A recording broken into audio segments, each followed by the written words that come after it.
Okay, happy Sabbath. Today is, let's see what, November 12th, 2016. And we will still continue on our study about the signs. Like we've been doing, it's been basically following the format of Ezekiel loosely. But we're studying a lot of the prophecies in Ezekiel. And the chronology that is found in Ezekiel is corroborated by Jeremiah, and also the text in 2 Kings, right? And we did a pretty difficult study last week, which showed the dates, all the dates. Okay, let me go back and find it. Where are we?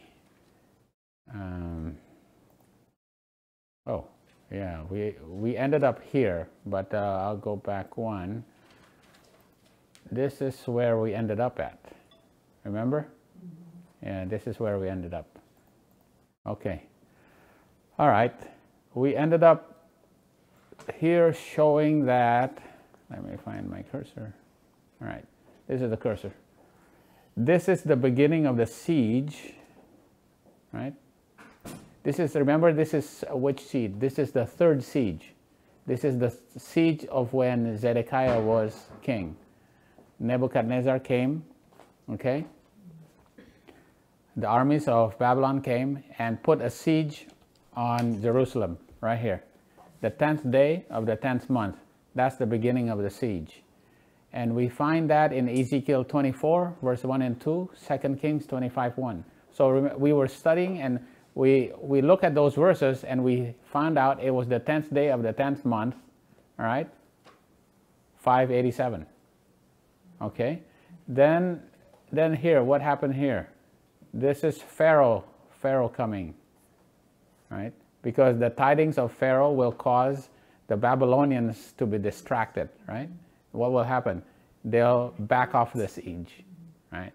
And the Babylonians will now have to deal with Pharaoh, right? That's the time that Jeremiah had a chance to escape, but then he got captured and brought back. And what happened to him? He was put in a dungeon, in a deep dungeon with a mire in it, with mud. And he sank in there, and then, remember the story? Zedekiah was actually sorry for him and took him out and asked him, oh, what is it that the Lord is telling you? You know, is there any messages for me? And Jeremiah tell him, oh yeah, just surrender. You just surrender to the Babylonians, because you're gonna have to suffer over there for 70 years, right? But Zedekiah, what happened to Zedekiah? He was proud, and he says, well, all along I hadn't believed you, and if I believe now, I would have to swallow my pride, and even if I went to Babylon, I'm going to be mocked by the Israelites over there, right? So he did not, he still rebelled against the Babylonians, right? Okay. And then what happened here? The first day of the 7th month, they broke the Shemitah, Sabbath rest. How did they break the Shemitah Sabbath rest, Jill? Remember? How did they break the Shemitah Sabbath rest? Even though they were being attacked by the Babylonians. How did they break it? They set the slaves free. And what happened? They took them back again. Wait a minute, on a Shemitah, what do? You release your slaves. You know, you can't take them back again, right? You're supposed to release them. So they broke the Sabbath rest covenant, remember? Right here. Okay. And on the 7th day of the 1st month, Pharaoh was broken. So the Babylonians defeated Pharaoh here. Okay? And then the 9th day of the 4th month, the wall was breached in 586. So that means Pharaoh was defeated and the siege restarted. So the siege started here, the siege was broken, Pharaoh was broken, and the siege restarted, right? So the siege was here, and the siege restarted here, okay? All right. And the wall was breached the 9th day of the 4th month, all right?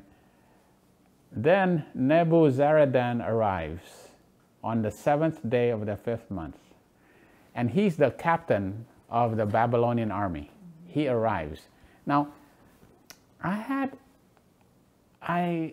still was not sure what's the significance of Nebuzaradan comes. What's the significance of Nebuzaradan comes? Until last night. Yeah. Yeah. I was asking, you know, if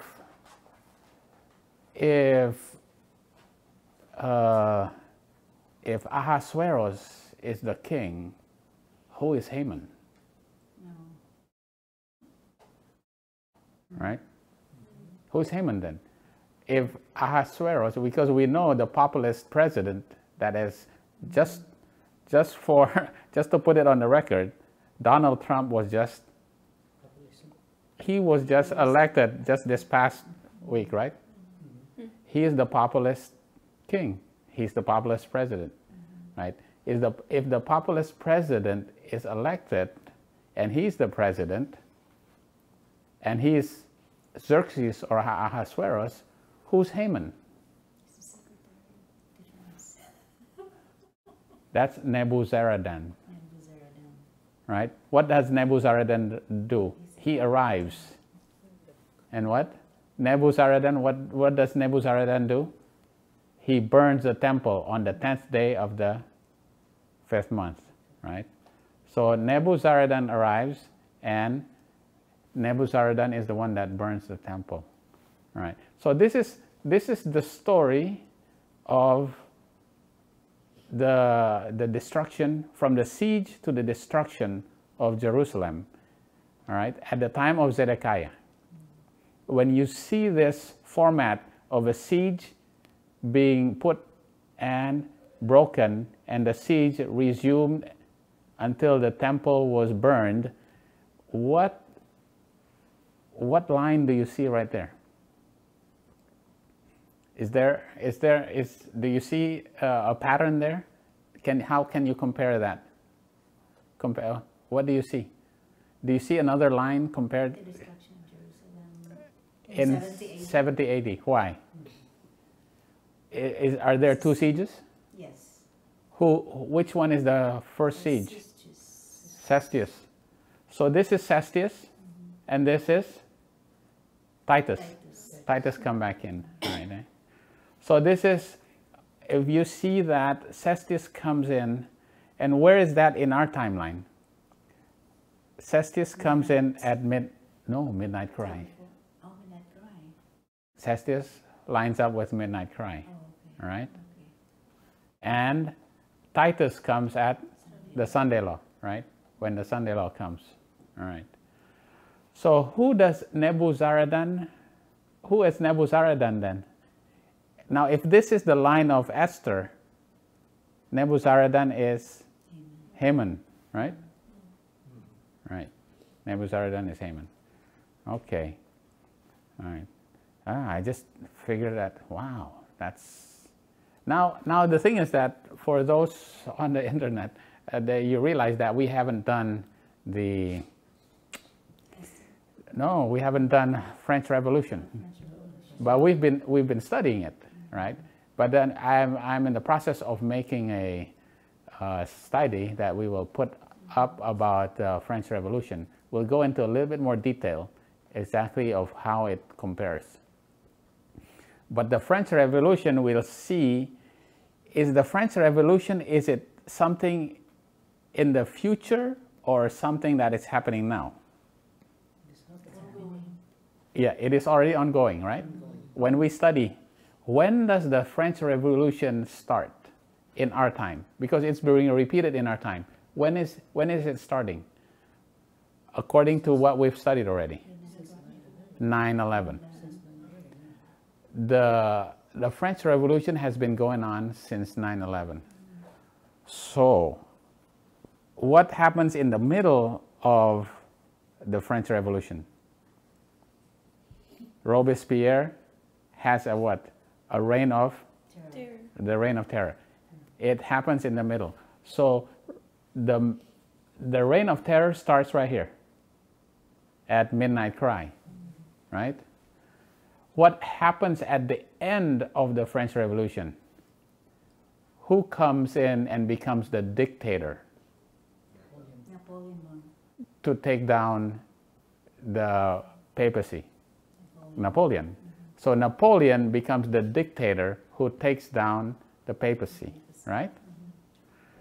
So if that reflects, the French Revolution is a chiastic mirror of what is going to come in right now. Chiastic mirror means it's a mirror, but it's like a negative mirror. It's like the opposite, right? It's like an opposite because somebody is going to heal the deadly wound.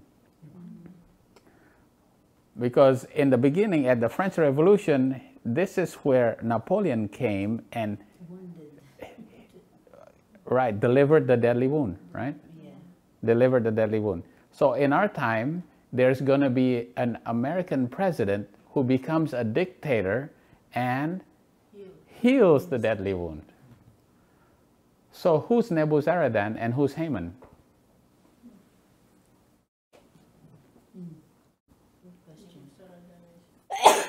If Nebuzaradan is Haman, then is Napoleon? It's got to be Napoleon. Because Napoleon is going to be the one that heals the deadly wound, right? And bring in the Sunday law. So there's right. Wow. This lines up with the story also with the story of the time of Egypt. We'll do that, all right? We'll do that later. Okay, anyway, now that you're all confused, all right, we have to put that, just for you to think about it and put it line upon line, all right? Can you see that now?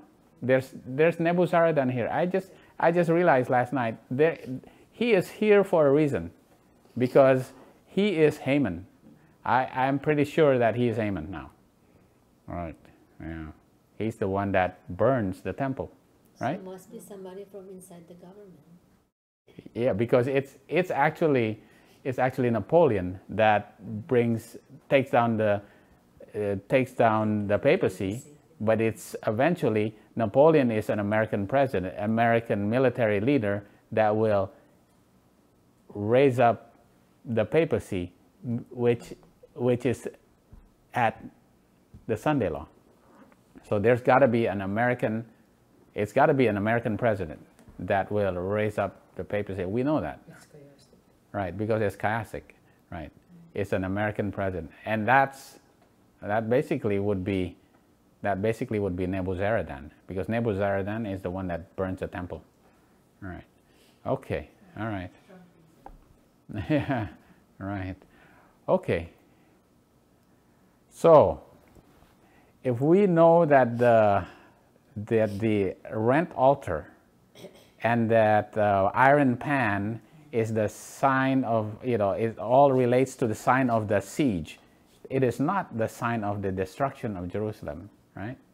What is this? I'm giving you the answer, but the question is, what is the sign of the destruction of Jerusalem? Because the sign of the siege is the iron pan. What is the sign of the destruction? It's the budding leaves. Right. Yeah. The leaves of the fig tree buds forth. That's the sign of the destruction of Jerusalem, right? And where's the story of that at? Where's that story? Oh, we already know that. We've done it so many times, right? It's Matthew 24.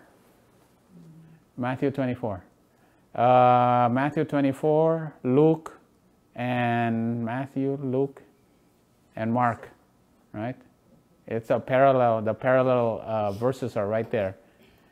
Okay, and he sat upon the Mount of Olives. The disciples came unto him privately, saying, Tell us, when shall these things be? Right? When is it that the stones of the temple will not stand upon each other? And the stones will not, one stone will not be upon another stone, right? That's what Jesus said. So they asked Jesus, when is it that the stones will not be upon each other, right? In other words, when is the temple going to be destroyed? And what shall be the sign of thy coming and the end of the world? So they were asking two questions.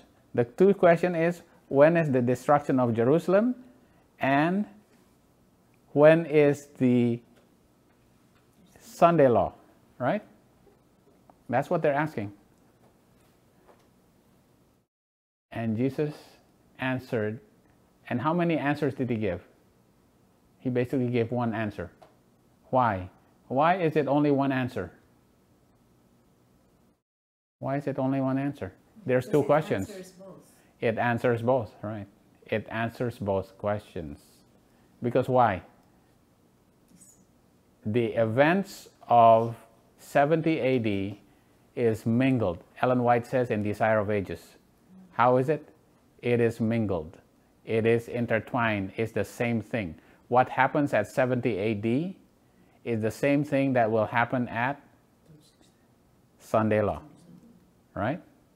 Yeah, at the end of the world, right? We're talking about the end of the world now, right? Because this is what the disciples were asking, what's going to happen at 70 AD and what's going to happen at the end of the world?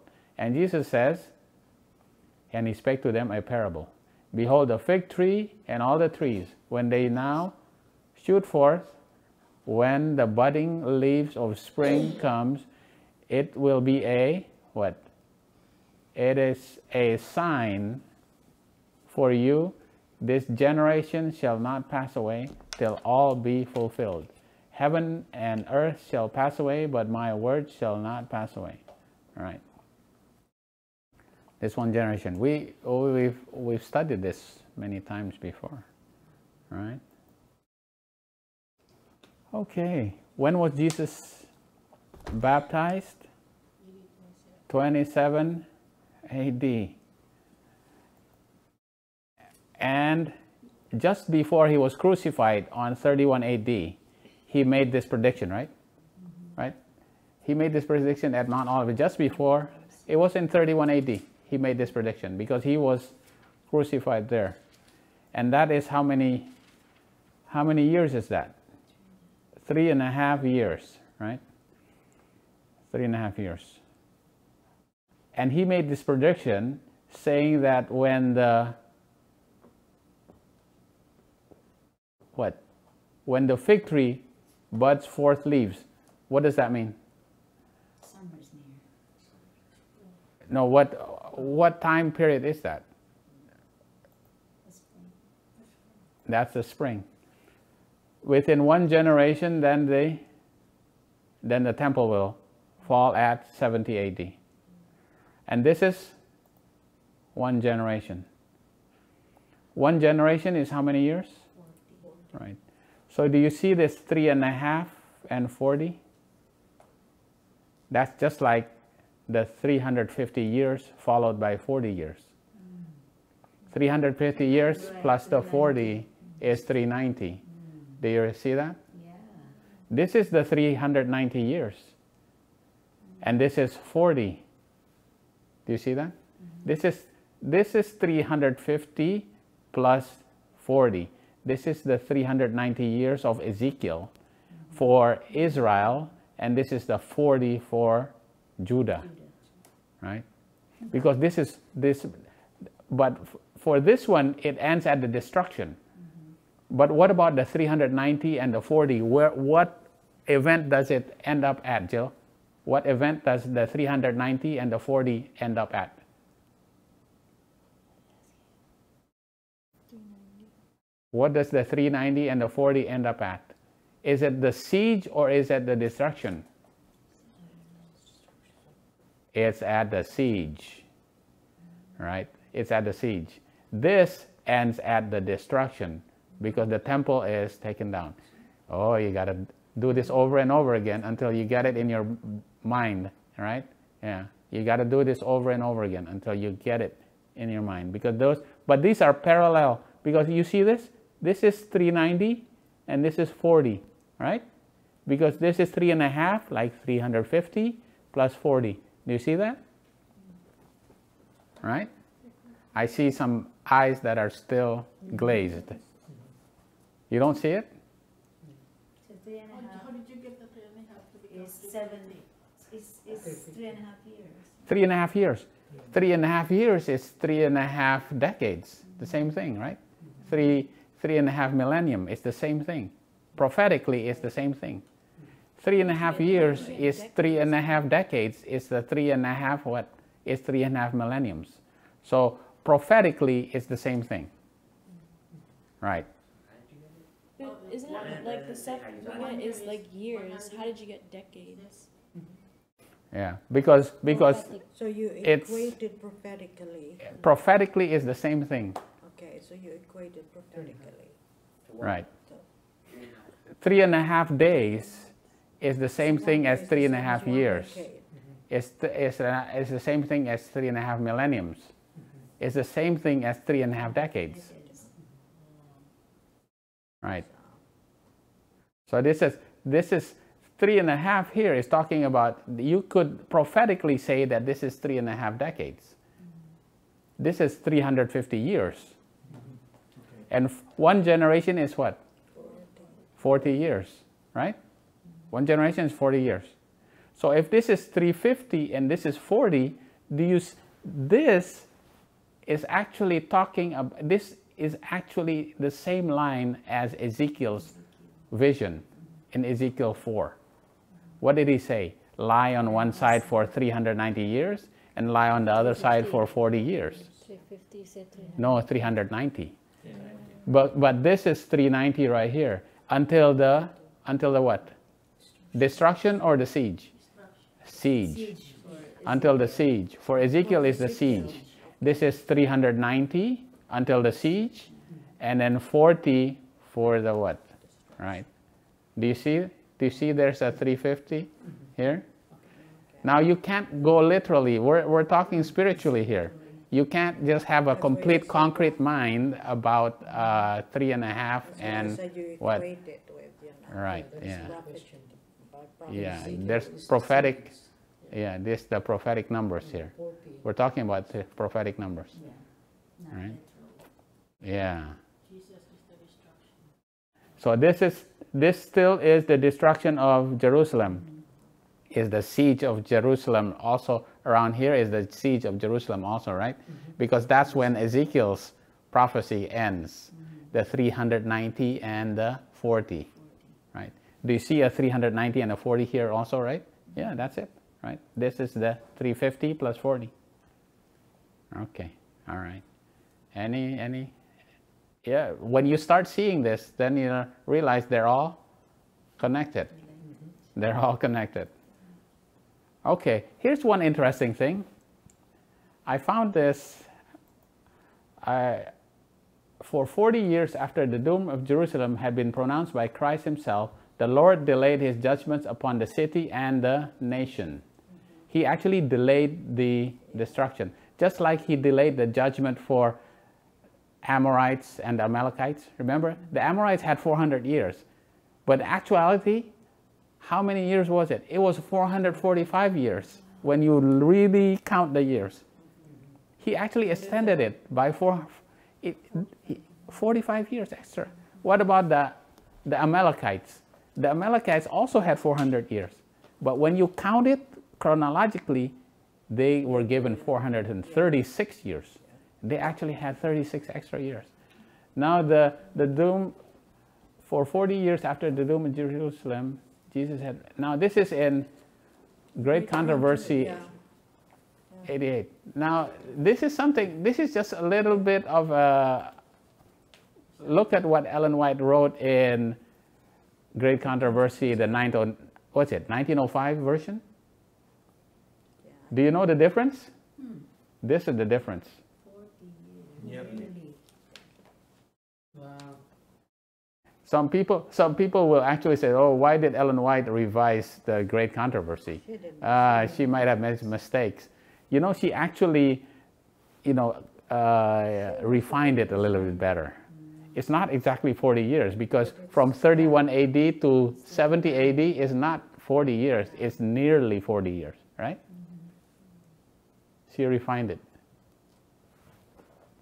Just a little bit of trivia. You think this is trivia? Yeah, well, it is, I guess, in a way. But I found that very interesting.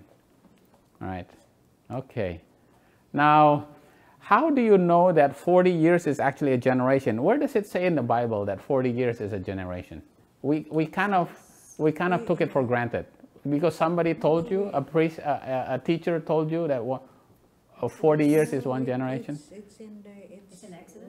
we It's- touched upon that. Yeah. Numbers 32 verse 13. Can somebody read Numbers 32 verse 13?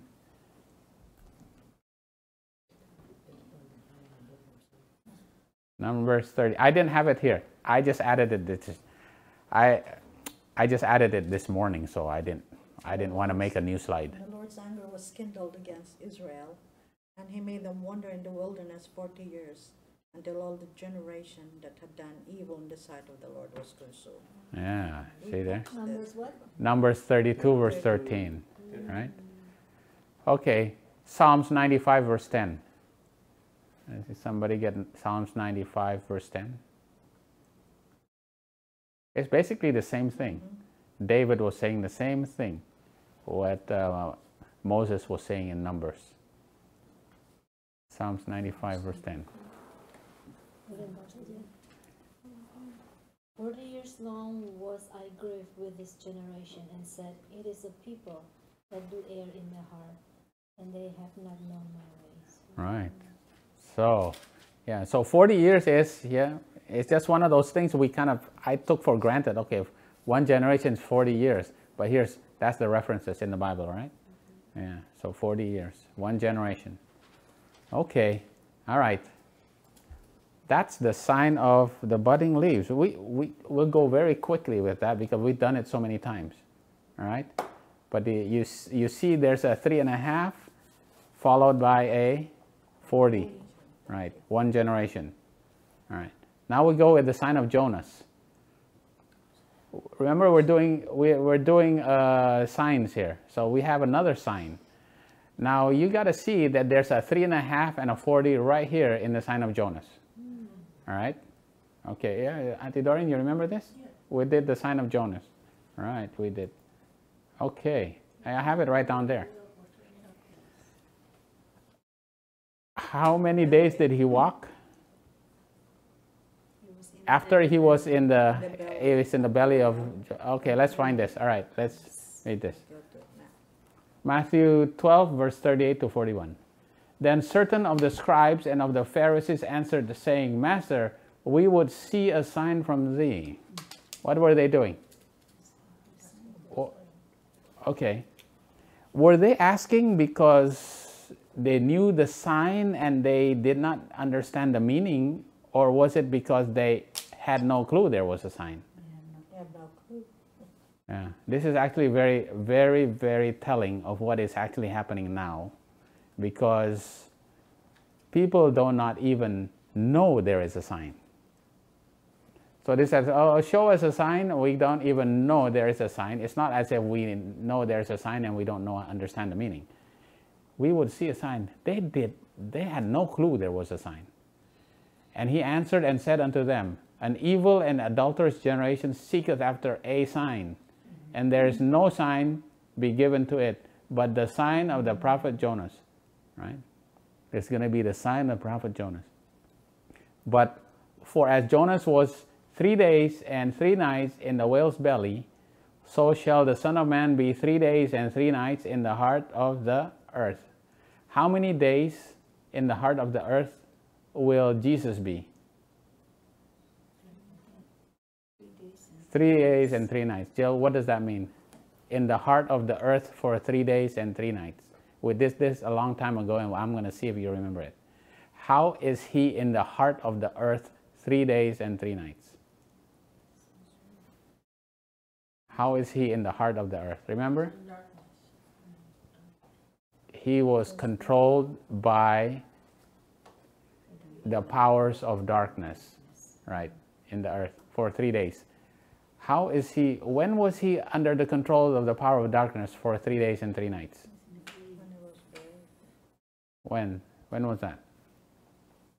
Arcee, you remember that? In the tomb. He was in the tomb for only how long? Was he in the tomb for 3 days and 3 nights? Not nights, no. Okay, so think about it again. Don't tell me. Because you have the same misconception what everybody, the whole world says. Oh, when he was in Gethsemane. Because in that case, he would have been buried, he would have been crossed on the Thursday. When he's in Gethsemane. But it That's was on right. Friday. All right. When he started It's from already Gethsemane. Did he escape? Did he try to escape the mob in Gethsemane? Now he was under the control of Judas and the mob, right? Under the control of Caiaphas and what? He led them. He was under the control of darkness, right? Starting at Gethsemane, which is Thursday night. Thursday, Friday, Saturday night until Sunday morning. 3 days and 3 nights he was under the control of darkness, right? Okay, you get that? Make sure you remember that. This is going to be very important when we go to the French Revolution, because some people don't. When you go to Revelation 11, and it says that the 2 witnesses were killed, and they lay dying in the streets, and they lay dying in the dead in the streets, and they were risen up, and they went to heaven after 3.5 days. So who are the 2 witnesses? According to Ellen White, the 2 witnesses is always the Bible, which is the Old and the New Testament, and that is the Word of God. Who is the Word of God? Christ represented. Jesus, right, Jesus. But they also kill Christ's representatives. So if you kill Christ's representatives, who are you killing? You're killing Jesus. So Jesus, when was Jesus killed? Obviously on a Friday, right? But it says that the word was risen up and went to heaven after 3.5 days. So how did the word get resurrected and go up to heaven in 3.5 days? Now I have to make you think, because a lot of people will say, well, it doesn't make sense because Jesus was resurrected. Is it talking about Jesus' resurrection? All right. Now on Sunday, what happened when he was resurrected? Who did he first meet? Mary. And what did he say to Mary? Don't touch me, because I haven't what? I haven't ascended to the Father. And then where did he go after that? No, not yet. He went with the disciples to Emmaus. Emmaus, right? Right, he walked. And the disciples went back, and then they went into the upper room, right? And when he went, and then suddenly he appeared in the upper room. Right. It was that Sunday, right? It was that night. When was that? It was in the evening. And what did he tell them? You can touch me. Why? Where has he gone? He's gone to heaven already. So when did Jesus ascend to heaven? On Sunday. On Sunday afternoon. Yeah. Right. Yeah. So after 3.5 days, they were resurrected and went to heaven. Did Jesus, after 3.5 days, being in the belly, for 3 days in the belly, and then another half day, then he got resurrected, right? Do you see that that's actually the 3.5? From the time of Gethsemane until the time that he met his in the upper room, that's 3.5 days, right? But it's not 3.5 since he died. It was. No, because he was in the belly, right? He was in the belly, right? The earth. Right. They were under the control of darkness, right? Starting Thursday. Starting Thursday. Night. Right. In Gethsemane. So Jesus actually went up to heaven in the afternoon, right? So that's 3.5 days after. What's the relation with the Revelation 11? Revelation 11 says, and the word of God was raised up and went up to heaven after 3.5 days. So people go, where is this 3.5 days? Nobody knew that. Where's the 3.5 days? It was actually Jesus. Jesus was in the belly for 3 days and 3 nights, and then he went up to heaven on that evening. So that's 3.5 days. Oh, you know, I just figured that out too last night. Like, you know, this is already, people already know this, but I think we forgot it. And then now that you study again, you realize you study French Revolution, and then you put it together and said, oh, this is it. So there's a 3.5 right here. Okay. The men of Nineveh shall rise in judgment with this generation. So that's what? 40 years. So he started preaching right here. And shall condemn it, because they repented at the preaching of Jonas. Behold, I'm the sign of Jonas, right? So he is. So the sign of Jonas is what? Jonas means, what does Jonas mean? The dove, right? The sign of Jonas is the outpouring of the Holy Spirit. And Jesus says, I am the pouring of the Holy Spirit, right?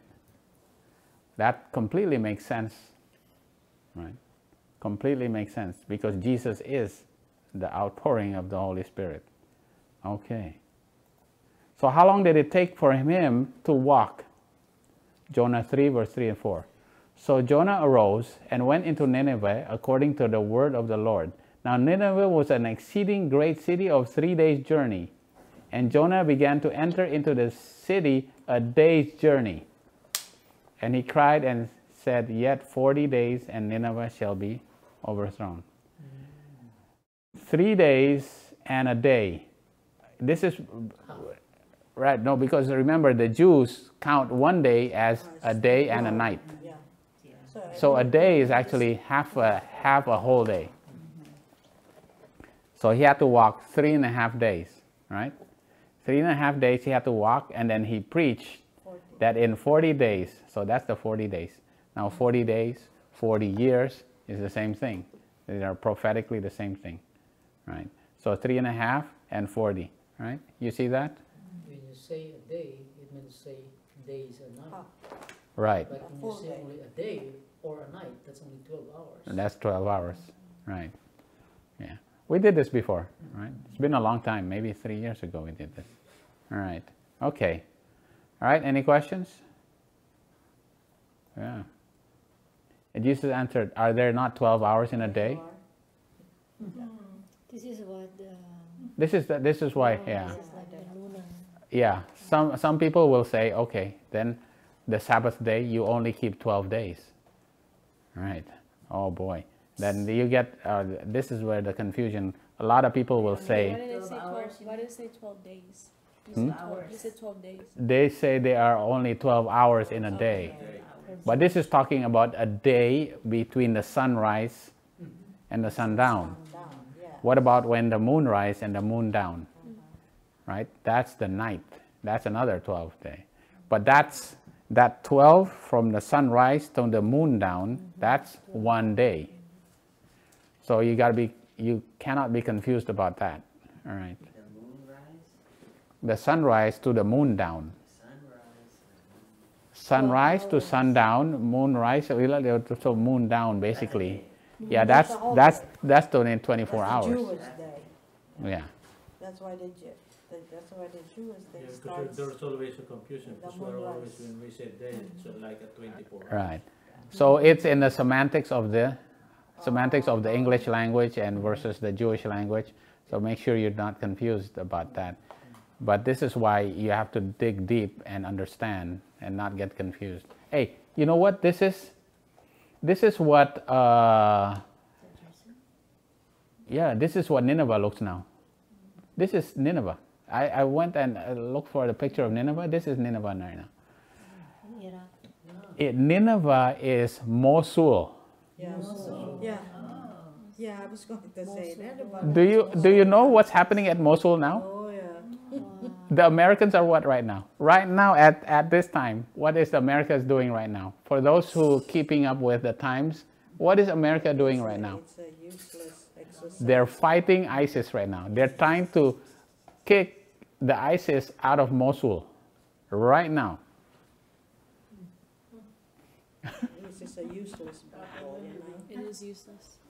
Yeah. This is Nineveh right now in Syria, right? Okay. All right. Let's see. Oh, now we'll do the sign of the serpent. How are we doing? Okay, we're doing very good. The sign of the serpent. Now this is a review, but there's a little bit more light into this of the sign of the serpent. Do you remember the sign of the serpent? The 10 plagues of Egypt. And what is the sign of the serpent? Aaron had a rod and he threw it on the ground. Why is that a sign? Because the Pharaoh asked for a sign, right? He said, ask for a miracle, or he gave them a miracle, and that was a sign, right? Okay. The Egyptians asked for a miracle. Throw your rod down, it will be a serpent. Exodus 7 verse 9. When the Egyptians asked for a miracle, when somebody asks for a miracle, they're asking for a sign. And the sign of the serpent is the sign that they're there to give. Okay? Right. Okay, we're going to go through this a little bit more. Some of it we'll just do faster because we've done this already. So the sign of the serpent was given, and were they able to duplicate the sign of the serpent? Yeah. Yeah, they duplicated. That's a duplicate of the sign of the serpent. Now, what is I'm giving you the clues right here. Okay, look at the pictures. What is the first plague? Oh, that's the water. The Nile turning into blood. Right. Right. The Nile turning to the blood. Right. Were they able to counterfeit it? Yeah, they counterfeit it. Right. What does the Nile turning into blood represent, or the counterfeit of it? Just now, this is talking about water. Water is the Holy Spirit. They're going to counterfeit the manifestation of the Holy Spirit. They're going to counterfeit by praying to I'm telling you, they're counterfeiting by praying to God the Holy Spirit now. Right? Wow. Okay, what's the second plague? It's the frogs. Yeah, it's the frogs. And what, did they counterfeit the frogs? Yes. Yeah. What does frogs mean? False is doctrine. They have doctrine and they are counterfeiting they're going opposite of the old path, right? The old path is our true doctrine, true foundation. They're going to the new path, which is false doctrine, right? Okay, what's the third plague? Lies. Right. Were they able to counterfeit it? No. Because what did they admit? It is the finger of God. And the finger of God happens at midnight. Why? Because it is also the time when Belshazzar saw the finger of God writing on the wall, right? Yeah. We put all that together, we realize the finger of God happens at midnight right there. Okay. So we know that we have been living in the time of the plagues now, right?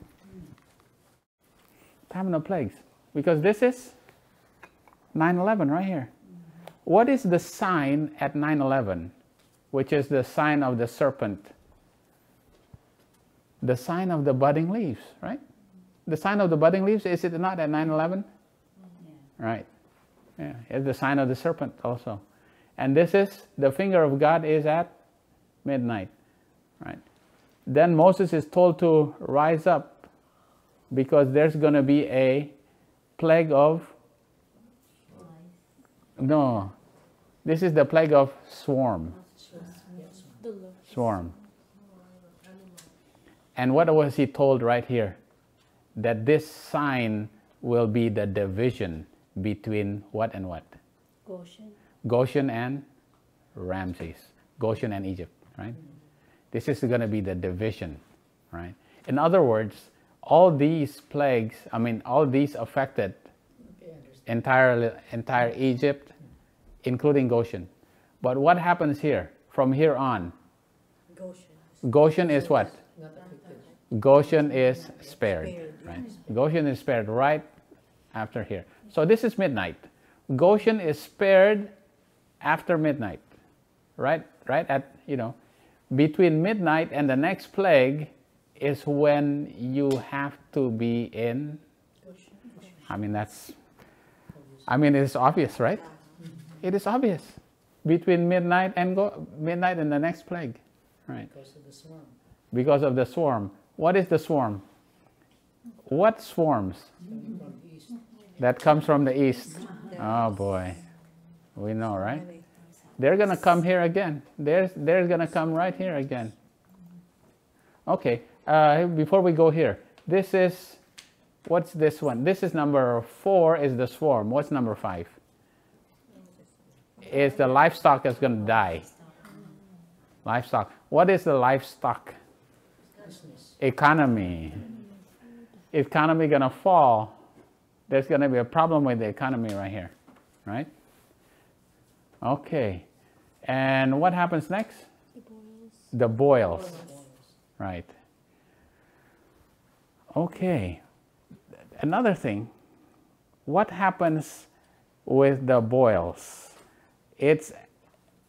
You're gonna have illnesses and diseases. But what will Satan do? Trying to be a cure. All right. And Satan will send a delusion, right? A strong delusion. There's going to be a strong delusion here. And what is the delusion? That he is going to be able to cure. He's going to come as an angel of light. And what does he do? He's going to cure these illnesses, right? Right here. And that happened before the midnight cry. It's midnight right here, midnight cry. Just before midnight cry. He's going to send the angel of light, and the angel of light is going to, it is going to appear that they're going to be cured. Why? Because he's the one that made them sick. So when he took away the supposed illness that they have, it looks as if they are healed, right? And that's their strong delusion. They're healed. And who's the one that is most affected right here? Ellen White actually says it. Who's the ones who are most affected by this strong delusion at that? I'm going to look it up right here. Even the very elect. Okay. All right. As spiritualism most closely imitates the nominal Christianity of the day, it has greater power to deceive and ensnare. Satan himself is converted after the modern order of things. He will appear in the character of an angel of light. Through the agency of spiritualism, miracles will be wrought. This is the one that I was holding my tongue back against. And the sick will be healed, and many undeniable wonders will be performed. Because Ellen White says, do not look for miracles. Last week I had to hold my tongue. Yes. Do not look for miracles, right? Why? because Satan is going to do the miracles. It's Right. an illusion or If you're waiting for miracles, Satan's going to give it to you. Right. For her. And as the spirits will profess faith in the Bible and manifest respect for the institutions of the church, their work will be accepted as a manifestation of the divine power. That's from Great Controversy 588. Right. Now, Ellen White in Manuscript Releases, Volume 4, for 4MR 146.2, she links the angel of light to the work of Dr. John Harvey Kellogg. The angel of light. She links it. You'll see it right there. John Harvey Kellogg is like the angel of light, you know, who's going to cure diseases. That happens at the Millerite times. Okay. Now you go to Selected Messages, Book 2, 2SM 53.3. This one you should highlight it and keep it in your, you have to keep it in your EGW writings. 2SM 53.3. Yeah. The angel of light doing miracles, this work of apparent healing will bring Seventh-day Adventists to the test. So who's going to be fooled right here and receive a strong delusion about miracles being healed? Ellen White says in 2SM 53.3 it's going to be Seventh-day Adventists. Oh boy, terrible. There's going to be a rise right here. Right? There's going to be a rise right here because this is another binding time. Now this is the binding time for the Levites. All right. What's the seventh plague? Hail and fire. Hail and fire, right? Hail and fire. It will hit the crops, right? It will hit the food supply. So there's going to be what?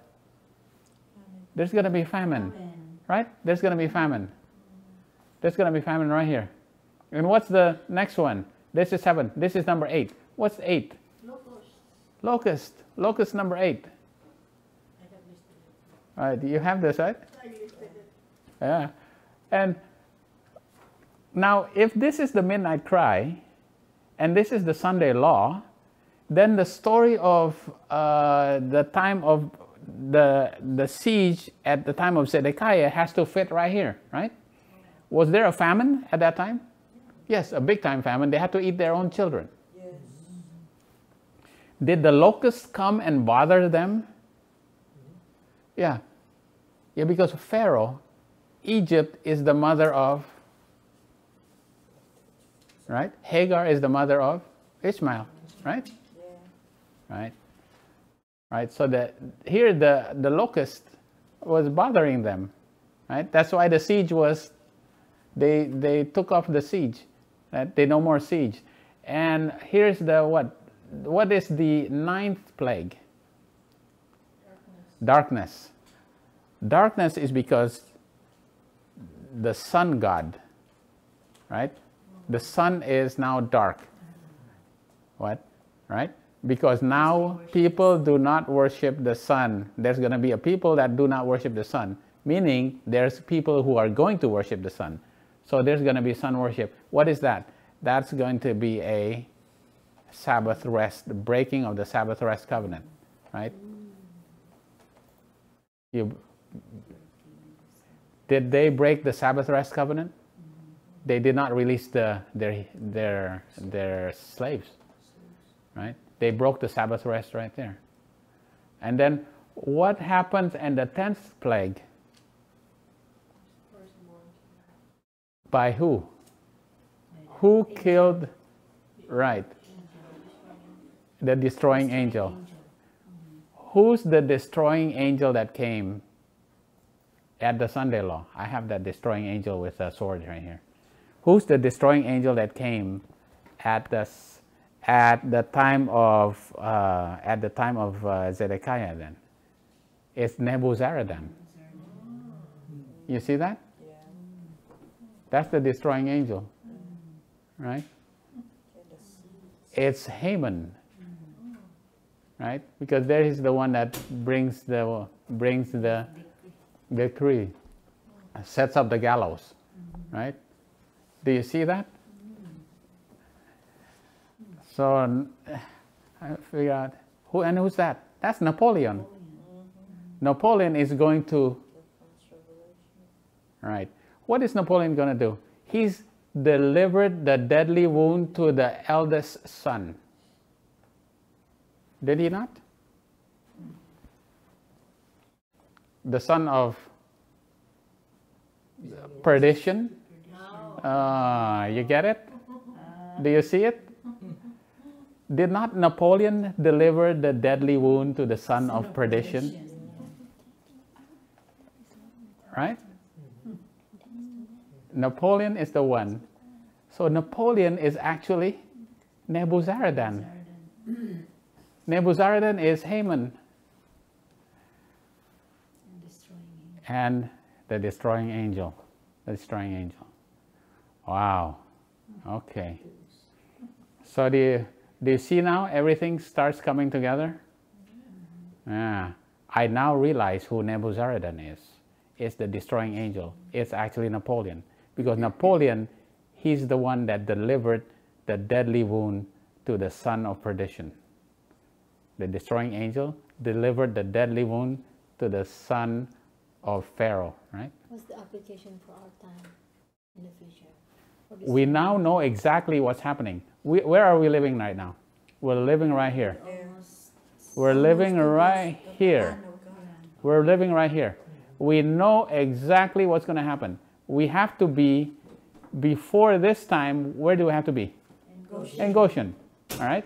And then when we see all these things, we know exactly what's going to happen. There's going to be a famine. Because right here, what happens at midnight cry, if this is the story of, if this from here to here is the story of Robespierre and Napoleon, what happens right here? The reign of terror. The bloodbath will happen right here. So we know exactly when the bloodbath is going to come. The bloodbath is going to come here, and there's going to be a big famine, right? And the locusts are going to attack right here, right? Locusts are going to attack, because this is basically around a midnight cry, because locusts are going to attack. The ass is going to crush the foot right here, right? Yeah. Right. And who's going to bow down and to the Sunday law? Okay. Let me read this. We got to read this. We know this. We know this quote very well. Review and Herald, March 18, 1884, paragraph 8. This one you have to highlight also in your EGW. Review and Herald, March 18, 1884, paragraph 8. The Lord has a controversy with his professed people in these last days. In this controversy, men in responsible positions will take a course directly opposite to that pursued by Nehemiah. Right? They will not only ignore and despise the Sabbath themselves, so they're Sabbath keepers, but now they will despise and ignore the Sabbath. But they will try to keep it from others by burying it beneath the rubbish of custom and traditions. In churches and in large gatherings, in open air, ministers will urge upon the people the necessity of keeping the first day of the week. There are calamities on sea and land. Oh boy, look at all these calamities, all right? These are all calamities coming on, right? And these calamities will increase, one disaster following close upon another. And the little band of conscientious Sabbath keepers will be pointed out as the ones who are bringing the wrath of God upon the world by their disregard of the Sunday. Here, the ministers of the church that used to be the apple of his eye will now promote Sunday. They are now breaking the Sabbath rest blatantly right here, because they are now promoting Sunday, right? This happens before the Sunday law. Wow. Okay. All right. So now we have the sign of the serpent, the sign of Jonas, the sign of the budding trees. All right. Now we see that when Jesus made these signs, he actually told his disciples about the signs. Remember, he said in Matthew 24, he had, now when you see that sign, it will be one generation until the destruction of the temple. And what did he also say? There's going to be other signs.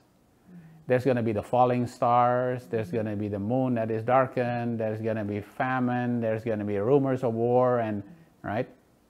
Are those signs also? Yes. Right. What's the difference between those signs and the sign that he's going to say that the abomination of desolation shall come? Right? This is the one that has been, there's going to be shown that there's a big distinction between those signs. And we're going to do that, all right?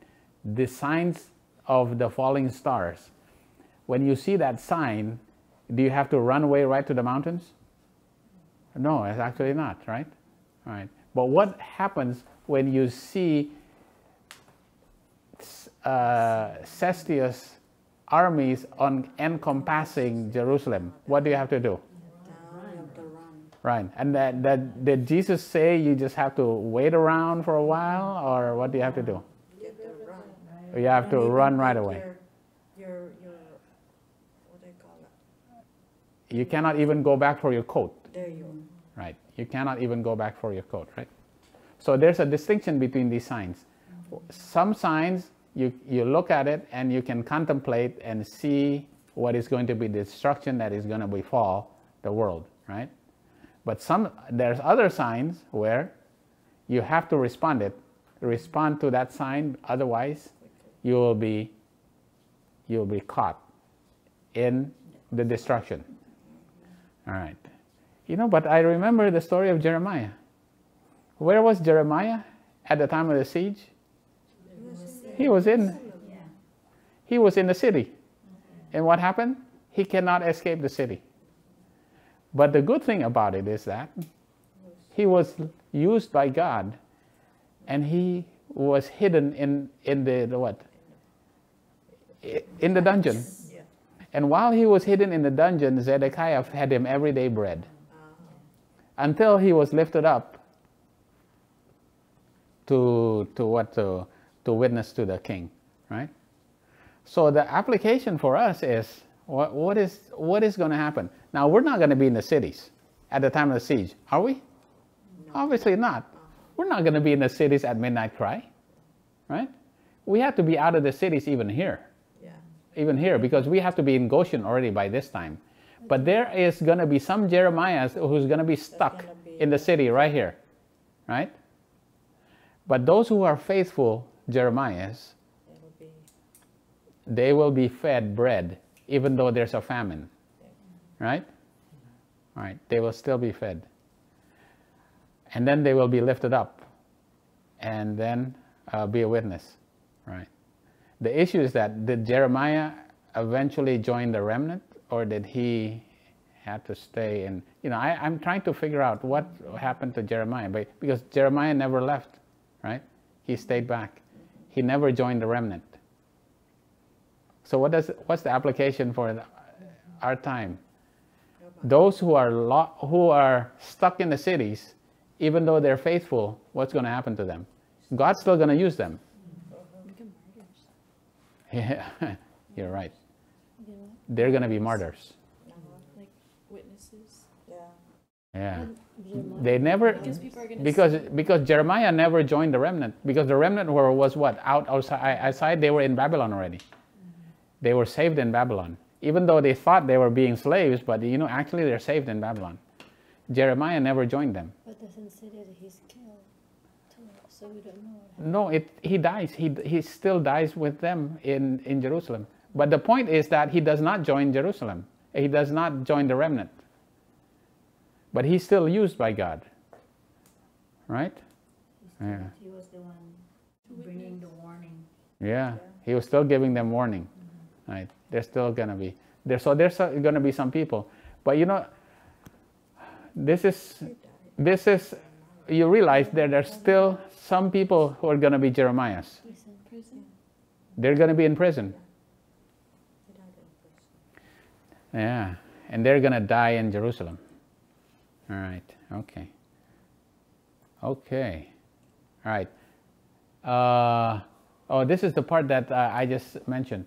You know, this is from our last study. You know, how do we know that the serpent, the sign of the serpent, is a sign? You know, because Pharaoh, God said to Aaron, when Pharaoh asks you a miracle, then you throw down the rod, and that rod becomes a serpent, is a sign for him, right? All right. This is from our prior study. It's easy for me just to cut and paste. I just borrow the slides from last studies. And the lice. What is the lice? It's something that cannot be duplicated because it is the Finger of God. because it's the finger of God. And the finger of God happens at midnight. All right. We know. Why is it at midnight? Because that's also the time when the finger of God wrote on the wall at the time of Belshazzar. All right. Okay. And the Lord said unto Moses, rise up. Remember? This is after the third plague. It says, rise up early in the morning. So after the third plague, between the third and the fourth, he has to rise up. And rising up is always very, very important because it's the beginning of a binding time for, now it's the priests. This is binding time for the priest. And stand before Pharaoh. Lo, he cometh forth to the water, and say unto him, thus saith the Lord, let my people go, that they may serve me. Else if thou wilt not let my people go, behold, I will send swarm upon thee. Now, of flies is actually added, right? I will send a swarm of flies upon thee, and upon thy servants, upon thy people, and to thy houses. In the houses of Egyptians shall be swarms of flies, and also the ground whereon they are. And I will sever in that day the land of Goshen, in which my people dwell. So at midnight is when the land of Goshen will be separated, will be divided from Ramses, right, from Egypt, in which my people dwell, that no swarm of flies shall be there. They will not be affected by the fourth plague, and so on, until the 10th plague. They will not be affected. To the end thou mayst know that I am the Lord in the midst of the earth. And I will put a division between my people and thy people. Tomorrow shall this sign be. Wow. That sign will be. You'll know it's going to happen. So this is where we want to be. Goshen. Right? Because there's going to be a line right here at midnight to show you the difference. Right? Because when the swarm attacks, it's not going to attack Goshen. The swarm will not attack Goshen. It will attack Egypt. Okay. Let's see. Julian has questions. All right. Yeah. What's the question? No, it's not a question. I was just telling her a statement about because like the people of Goshen, they didn't have to do anything until the 10th plague to show the distinction, right? It's just like God automatically just didn't have the plagues affect them. They didn't have to do anything. Yeah. It wasn't until the 10th plague. The 10th plague, I guess in a way, yeah, they had to do something at the 10th plague, Yeah, because but they had before to kill a sacrifice, And then they had to bake. and then they had to make put bread. it on the lintel and the posts of their houses, right? Yeah, but they were not affected by any of those, right? They were not affected by the destroying I guess fourth because destroying angel. But before that, there was the Sabbath. Yeah, this is The Sabbath, I think. the issue about the 10 plagues is always about the Sabbath. Oh, that's Why? Why is it always about the Sabbath? Because Aaron and Moses says, please let us go so that we can walk for 3 days into the desert so that we can what? Worship. It's about the worship, the Sabbath worship, right? Because we cannot worship with you here in Egypt. And the Lord commands them to keep the covenant. Right. That's blood Right. and water. Well, that is the covenant. Is that destroying angel in Ezekiel 9 the same as this death plague? Ah, yeah. That's at the Sunday law. Is that the same one? Yeah, it probably is. Because the destroying angel that's at the 10th plague, which is the Sunday law, right? It is. It is the man with the inkhorn of Ezekiel 9. And that's the destroying angel. It's in Exodus, I think Exodus 12, right? Exodus 12. So now it's, okay. Yeah. All right. Let's see, where will we end up? Oh, here. Well, let's finish up with a summary here. With a summary. Okay. Here is the sign of the rent altar. The sign of the rent altar was first given at the time of Jeroboam, when the disobedient prophet came to Jeroboam and tell them, oh, here is a sign. And there is going to be a king, and his name is going to be Josiah by name. You know, he's going to come and destroy this altar again. So this is the rent altar right here. Okay. Lie on your side 390 years, and then 390 days, 1 day for 1 year, right? Lie on your right side 40 days for 40, which is 40 years, right? And that will lead to the siege of Jerusalem, right? This is the sign, which is a tile with Jerusalem on it and a pan, an iron pan around it. And that is not the destruction, that's the siege. This 390 and the 40, they will all end at the destruction or siege? Siege. All right, they end at the siege. Okay, all right. This is 390. All right, and this is 40, right? And now you get this part, right? You get this part. Because now you know that this is 350, right? This is, which is prophetically 3.5 also, right? This is 3.5 from here to here, and this is 40. So we saw the same pattern over and over again. Okay, and this ends at the destruction. The thing about Nineveh was predicted, okay, Jonah walked for 3.5 days. He preached, and he says, in 40 days, you're going to be destroyed, right? Your destruction is going to come right here.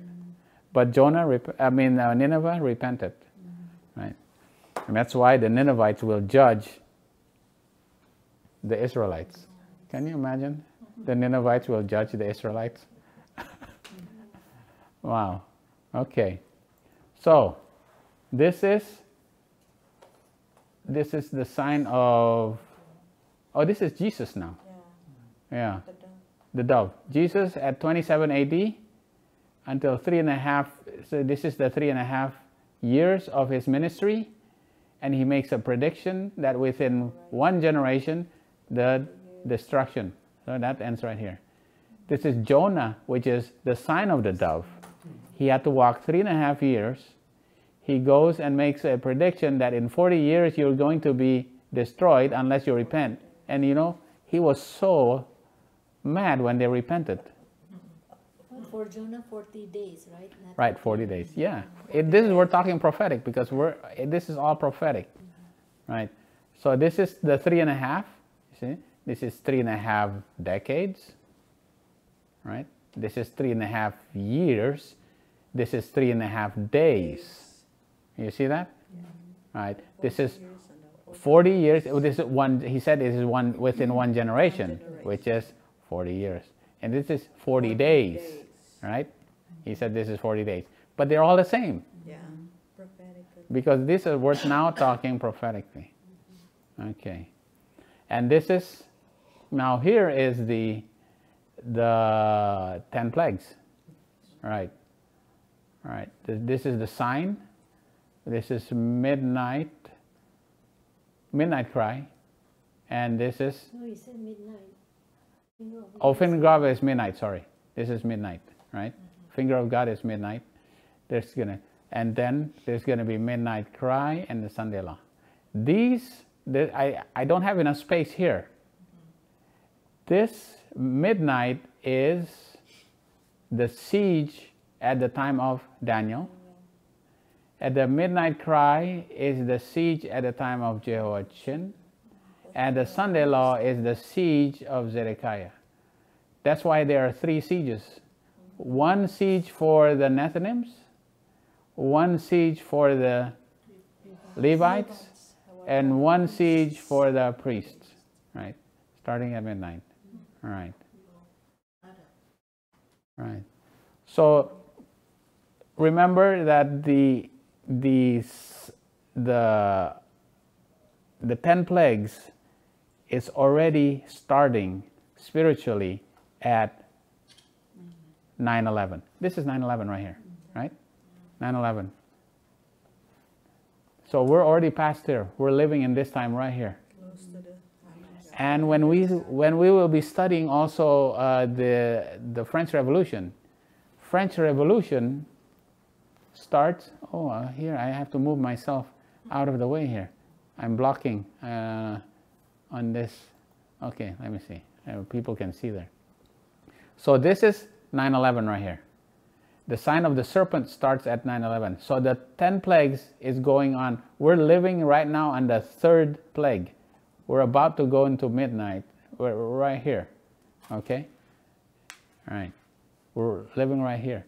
And the 10 plagues, we now realize that the 10 plagues is actually also the same timeline as the French Revolution. Because the French Revolution starts at 9/11, right? Yeah. And the thing about it is that the reign of terror happens at midnight cry. So midnight cry right here.